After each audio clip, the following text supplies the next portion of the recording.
और अब बात बिहार की, क्योंकि नेपाल में आई बाढ़ के बीच बिहार के लिए राहत वाली खबर यह है कि वाल्मीकि नगर बराज से सुबह 9 बजे तक अधिकतम 1,04,000 क्यूसेक पानी गंडक में डिस्चार्ज किया गया है। उसके बाद से पानी का डिस्चार्ज कम होने लगा। आज सुबह 6 बजे ये डिस्चार्ज किया गया और अब पानी का डिस्चार्ज कम होने लगा है। नेपाल में भारी बारिश और भूस्खलन के बाद संभावित बाढ़ को देखते हुए बिहार के गोपालगंज में हाई अलर्ट जारी किया गया है। जिला प्रशासन ने तटबंधों की 24 घंटे निगरानी करने के निर्देश दिए हैं। सबको बताना है कि आज से कल तक में कोई भी बांध के उस तरफ निचले तरफ नाव अथवा अपने गाय भैंस को लेकर के उधर नहीं जाएंगे, क्योंकि तेजी से पानी आने के कारण उनकी जान माल को खतरा हो सकता है। और वो सभी लोग ऊंचे स्थल पे बांध के इसी पार रहेंगे। कोई भी किसान अथवा व्यक्ति खेती करने हेतु तो भी 2 दिन अभी आज और कल उस तरफ बांध के उस तरफ निचले तरफ नहीं जाएगा। नेपाल में अचानक आई बाढ़ का पानी गंडक नदी के जरिए भारत में आने की आशंका है। भारत में पानी वाल्मीकि नगर बैराज से दाखिल होगा। गंडक नदी इसके आगे पश्चिमी चंपारण, सारण, गोपालगंज, वैशाली से होकर गुजर कर आगे जाकर गंगा में मिलती है। इसीलिए उत्तर प्रदेश से बिहार तक अलर्ट जारी कर दिया गया। पश्चिमी चंपारण, वाल्मीकि नगर, गंडक नदी में पानी बढ़ने की उम्मीद, बाढ़ आने की आशंका को लेकर प्रशासन की तरफ से बाढ़ प्रभावित इलाकों से ऊंची जगह जाने की अपील लोगों से की जा रही है।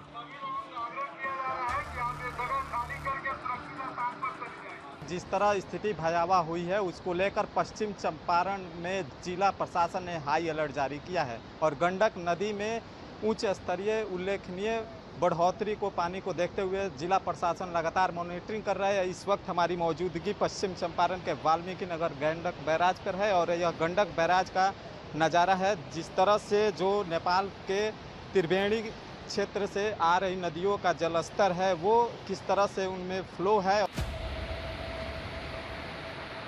वाल्मीकि नगर गंडक बैराज से एहतियातन 86,000 क्यूसेक पानी छोड़ दिया गया है। गंडक बैराज के सभी 36 गेट खोल दिए गए। तकनीकी टीम ने गंडक बैराज में मोर्चा संभाल लिया है। नेपाल में तिब्बत सीमा से सटे इलाकों में आई भीषण बाढ़ के बाद मुजफ्फरपुर में फ्लैश फ्लड की आशंका को देखते हुए जिला प्रशासन अलर्ट मोड में आ गया। गंडक नदी के किनारे बसे साहिबगंज, सरैया और पारू प्रखंड के संभावित प्रभावित इलाकों में विशेष निगरानी के निर्देश दिए गए। बिहार की तरह उत्तर प्रदेश में भी प्रशासन को अलर्ट कर दिया गया है, क्योंकि नेपाल में तबाही मचाकर पानी यूपी की तरफ बढ़ रहा है। महाराजगंज और कुशीनगर में गंडक नदी से तबाही की आशंका है, डर बना हुआ है। इसको देखते हुए सिंचाई विभाग ने बचाव के काम को तेज कर दिया है। मुख्यमंत्री योगी आदित्यनाथ ने प्रशासन को महाराजगंज और कुशीनगर में गंडक, नारायणी नदियों में बाढ़ की आशंका को देखते हुए सतर्कता बरतने और जरूरी तैयारियां करने के आदेश दिए। गंडक नदी में आने वाले इस पानी से उत्तर प्रदेश के तकरीबन 40 किलोमीटर के हिस्से में तबाही की चुनौती को देखते हुए सिंचाई विभाग ने बचाव की तैयारी तेज कर दी है। ये भट्टीकोशी त्रिशूली नदी तंत्र है, जो कि नारायणी नदी हमारी जो गंडक है उसकी एक सहायक नदी है। तो ऐसे में नारायणी और कोसी नदी में भारी पानी आने की संभावना है। तो ऐसे में हमारा देवघाट जो डाउन स्ट्रीम पे और जो हमारा वाल्मीकि बैराज है उसके नदी के जल स्तर को हम लगातार देख रहे हैं, मॉनिटर कर रहे हैं। अभी वर्तमान में खतरे के निशान से नीचे चल रहा है, परंतु किसी भी अप्रिय स्थिति या फिर अगर जल स्तर बढ़ता है तो ऐसे में राहत के सभी कार्य द्रुत गति से हो सकें, तो इसके लिए पूरी प्रशासन पूरी तरीके से अलर्ट है। SDRF और PAC की टीम भी वहाँ पे भेज दी गई है और डुग्गी मुनादी करा के सभी ग्रामीणों को बता दिया गया है।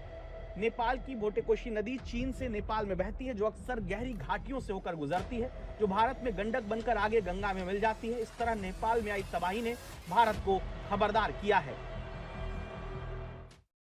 रोहित सिंह मेरे सहयोगी जुड़ गए हैं इस वक्त तमाम जानकारी के साथ। रोहित, क्या खतरे की घड़ी बिहार के लिए टल गई है या फिर कुछ और वक्त इंतजार करना होगा?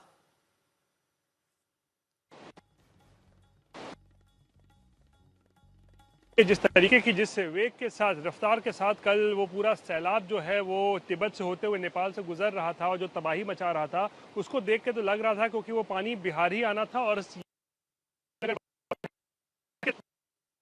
प्रवेश करता। 36 के 36 गेट कल खोल दिए गए थे, लेकिन अब ऐसा लगता है खतरा जो है वो टल गया है। जो फ्लो है वो बिल्कुल अब लगभग सामान्य जो है वो नजर आ रहा है।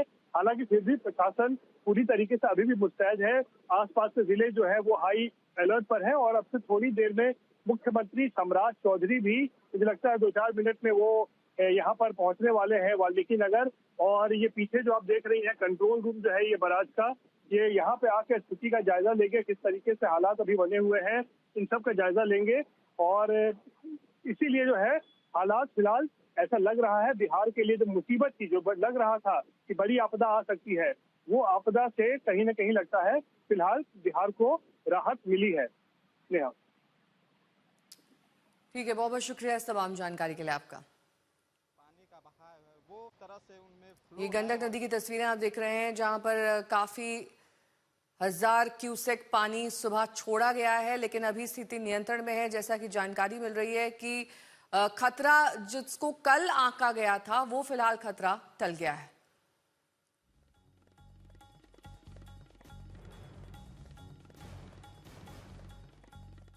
जेडीयू के संजय झा इस पर क्या कुछ कह रहे हैं, सुनिए। पूरा अलर्ट मोड में बिहार सरकार है, पूरा जल संसाधन विभाग और आपदा विभाग अलर्ट मोड में है।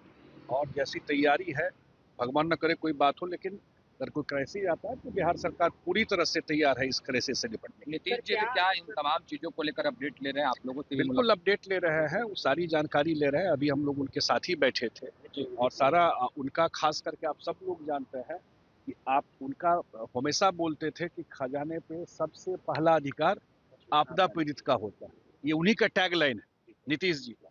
तो वो पूरा अपडेट ले रहे हैं, हम लोगों ने फीडबैक दिया है अभी आकर के।